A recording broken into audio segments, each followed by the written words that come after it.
அடுத்து அல்லாஹ்வுடைய தூதர் சொன்னார்கள், நாளைக்கு மறுமையில சஹீஹுல் புகாரில் 1444வது ஹதீஸாக பதிவு செய்யப்படுது. ஒரு மனிதன் வருவான், இந்த பக்கம் பார்த்தா சத சுத்தமா இருக்காது. கபூர்ல இருந்து அல்லாஹ் எழுப்புவான், சுத்தமா இந்த பக்கம் சதையே இருக்காது, ஒரு பக்கம் முழுசு சதை இருக்காது. சொன்னார்கள், யாசகத்தையே தங்களுடைய வாழ்க்கையாக கொண்டவர்கள்.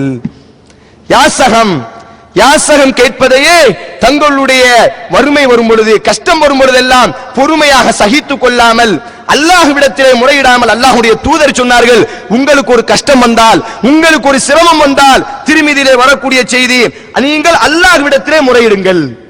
யா அல்லாஹ், இது என்னுடைய சிரமம்.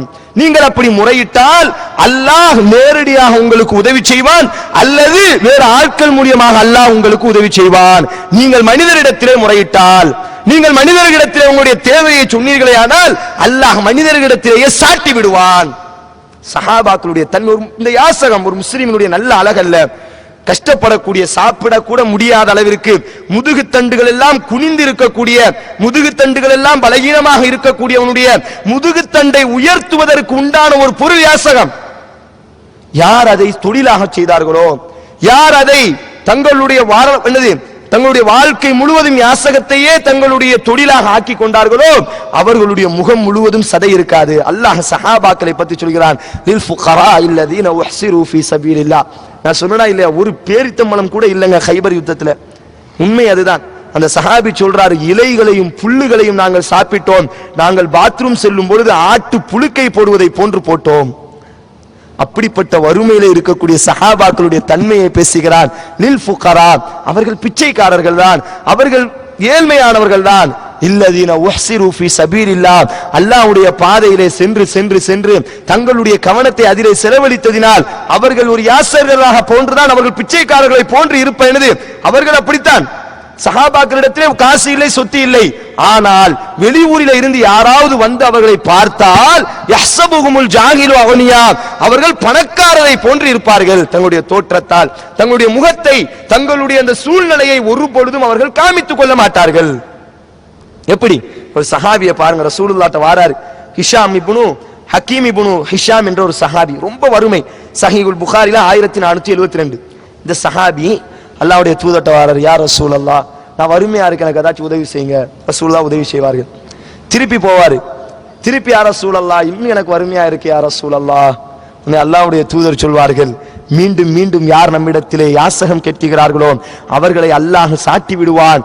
உங்களுடைய உங்களுக்கு ஏற்படக்கூடிய கஷ்டத்தை, உங்களுக்கு ஏற்படக்கூடிய சிரமத்தை நீங்கள் பொறுத்து கொண்டீர்களேயானால் அல்லாஹ் உங்களுக்கு சிறப்பானதை தருவான்.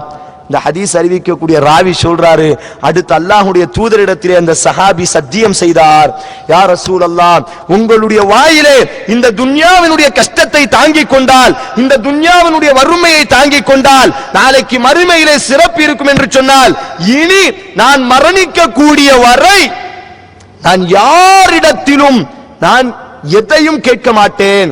ஹதீசுகளிலே பார்க்கிறோம், ஒட்டகத்திலே உட்கார்ந்திருப்பார்கள், சாட்டை கீழே விழுந்து விட்டால் கூட இந்த சாட்டையை என்னிடத்திலே எடுத்தா என்று கேட்க மாட்டார்கள்.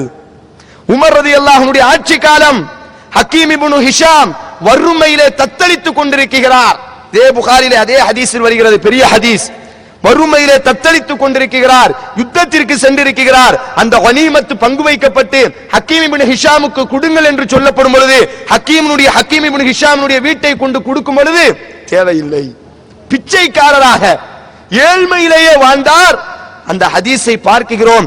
அவருடைய ஜனாசா அவருடைய வீட்டில் இருந்து வெளியே வரக்கூடிய வரை ரசூலுல்லாஹ்விடத்திலே அன்றைக்கு கொடுத்த அந்த ஒப்பந்தம், அந்த பையத்தின் அடிப்படையிலே தன்னுடைய வாழ்க்கை ஏழ்மையில் தான் கழித்தார். சாப்பிடுவதற்கு கூட வழி இல்லாமல் தான் கழித்தார். கஃபன் செய்வதற்கு கூட ஆடை இல்லாமல் தான் கழித்தார். ஆனால் யாரிடத்திலும் எதையும் கேட்கவும் மாட்டார், யார் எதை கொடுத்தாலும் வாங்கவும் மாட்டார். அப்போ ஒரு முஸ்லிம், அவன்கிட்ட இருக்கக்கூடிய ஈமான், யார் இதை தொழிலாக வைத்திருக்கிறார்களோ, யார் இந்த யாசகத்தை தங்களுக்கு வரக்கூடிய கஷ்டங்களை மக்களிடத்திலே சொல்லி புலம்பி அல்லாஹ்வை குறை கூறிக்கொண்டு மக்களிடத்திலே ஏதாவது தீர்வு கிடைக்காதா என்று யார் அலைகிறார்களோ அவர்களுடைய ஒரு பக்க சதையை அல்லாஹ் எடுத்து விடுவான்.